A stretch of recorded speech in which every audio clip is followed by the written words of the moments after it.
ঐতিহাসিক ৰমণীয়ালী আমি দাঁতিকাষৰীয়া ৰাইজে আজি আমি শিমলুগুৰি অঞ্চলৰ শিমলুগুৰি নগৰৰ মাজমজিয়াত আহি এই পুখুৰীসদৃশ গাঁতৰ মুখৰ আগত আমি পথ অৱৰোধ কাৰ্যসূচী হাতত লৈছোঁ। কিয়নো বিগত দিনত আমি দেখিছোঁ যে আমি কিছু ঠাইত পথ অৱৰোধ কৰা অৱস্থাত BRO গৈ কয় নাজিৰা প্ৰশাসনৰ কথা, নাজিৰা প্ৰশাসনে গৈ BRO কথা কয়। গতিকে আমি সব ফালৰ পৰা যেতিয়া দেখিলোঁ যে সকলো প্ৰতিশ্ৰুতি মিছা, ৰাইজক আমাক মিছা প্ৰতিশ্ৰুতি দি ৰাখি থৈছে। গতিকে আমি এই মিছা প্ৰতিশ্ৰুতি প্ৰতিবাদ কৰিবৰ কাৰণে আমি এই শিমলুগুৰি নগৰৰ মাজমজিয়ালৈ আহি আমি এই পথ অৱৰোধ কাৰ্যসূচী ৰমণীয়ালী দাঁতিকাষৰীয়া ৰাইজে আগবাঢ়ি আহিছোঁ। আৰু অন্যথা ভৱিষ্যতৰ দিনত যদি এই পথ সোনকালে নিৰ্মাণ নহয়, আমি ইয়াত 10 চকীয়া 12 চকীয়া 6 চকীয়া যিয়ে হওক ব্যৱসায় কৰা যিকোনো বাণিজ্য কৰা যিকোনো গাড়ী আমি ইয়াত চৰকাৰে কৰ সংগ্ৰহ কৰি থকা গাড়ীসমূহক আমি সম্পূৰ্ণৰূপে চলাচল বন্ধ কৰিবৰ কাৰণে বাধ্য হ'ম।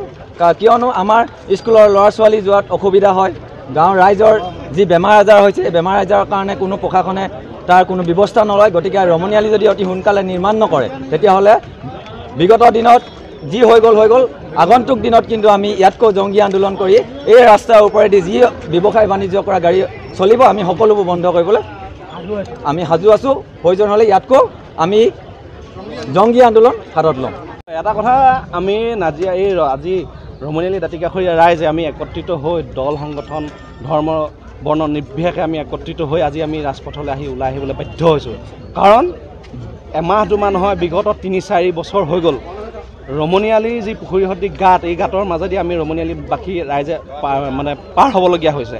নিজৰ স্বাস্থ্য জীয়াই থকা যি ন্যূনতম মৌলিক অধিকাৰ, সুস্থ বায়ু গ্ৰহণ কৰা যি মৌলিক অধিকাৰ, সেই অধিকাৰো আচলতে নাজিৰা প্ৰশাসনৰ শিৱসাগৰ প্ৰশাসনে আমাৰ পৰা আচলতে কাঢ়ি লোৱাৰ দৰে এটা পৰ্যায় পাইছেগৈ। যিটো ৰাস্তাৰ মাজেদি দৈনিক হাজাৰ ট্ৰাক ডাম্পাৰ পাৰ হৈ যায়, হাজাৰ কোটি টকা বছৰীয়া কৰ চৰকাৰে ৰাজহ হিচাপে সংগ্ৰহ কৰি আছে। তাৰ পিছতো কিন্তু এই ৰমণীয়ালীটো আচলতে যে বনাই দিব লাগে, এই মানুহখিনি আচলতে দুখ কষ্ট যে পৰিত্ৰাণ পাব লাগে, সেই কথা কিন্তু চৰকাৰৰ বা প্ৰশাসনৰ আমি তেওঁলোকক গায়ে ধৰা আমি দেখা পোৱা নাই। কেৱল মাত্ৰ ৰমণীয়ালী বনোৱাৰ কাৰণে আমি যেতিয়া নেকি কোনো কৰ্তৃপক্ষৰ কাষ চাপোঁ তেতিয়া তেওঁলোকে মাত্ৰ দুটা কামেই কৰে। এটা হৈছে তেওঁলোকে যিকোনো প্ৰকাৰে গোটেই বিষয়টো বৰ্ডাৰ ৰোডছ অৰ্গেনাইজেশ্যনলৈ ঠেলা মাৰি দিয়ে, আৰু বৰ্ডাৰ ৰোডছ অৰ্গেনাইজেশ্যনক কথা পাতিবলৈ গ'লে তেওঁলোকৰ কোনোবা খুদকণ পালিপহৰীয়া এটাক পঠিয়াই, চকীদাৰ এটাক পঠিয়াই আমাৰ জনসাধাৰণক এই পাবুলীয়া আভুৱা ভাৰে যে এই ৰাস্তাটো আমাৰ হাতত ফাণ্ড নাই, কৰিব পৰা কোনো ব্যৱস্থা নাই, তেনেকুৱা মিছলীয়া কথাৰ মাজেদি কিন্তু তেওঁলোকে আমাক কেৱল আভুৱা ভৰাৰ পৰিকল্পনা কৰি আহিছে। কিন্তু হাজাৰ কোটি টকা কৰ কিন্তু আমাৰ মাজৰ পৰা ইয়াৰ পৰা লৈ গুচি গৈছে।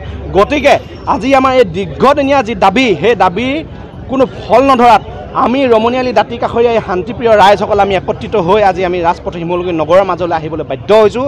আৰু এই প্ৰতিবাদী কাৰ্যসূচীৰ যোগেদি আমি প্ৰশাসন তথা চৰকাৰ তথা বৰ্ডাৰ ৰোডছ অৰ্গেনাইজেশ্যনক আমি সকীয়াই দিব বিচাৰিছোঁ যে এয়া আমাৰ প্ৰতিবাদৰ কেৱল মাত্ৰ আৰম্ভণিহে। ইয়াৰ অন্যথাই কিন্তু ভৱিষ্যতৰ দিনত এই ৰাস্তা কিন্তু বহিৰাগত প্ৰতিখন গাড়ীৰ কাৰণে কিন্তু আমি বন্ধ কৰি দিবলৈ বাধ্য হ'ম।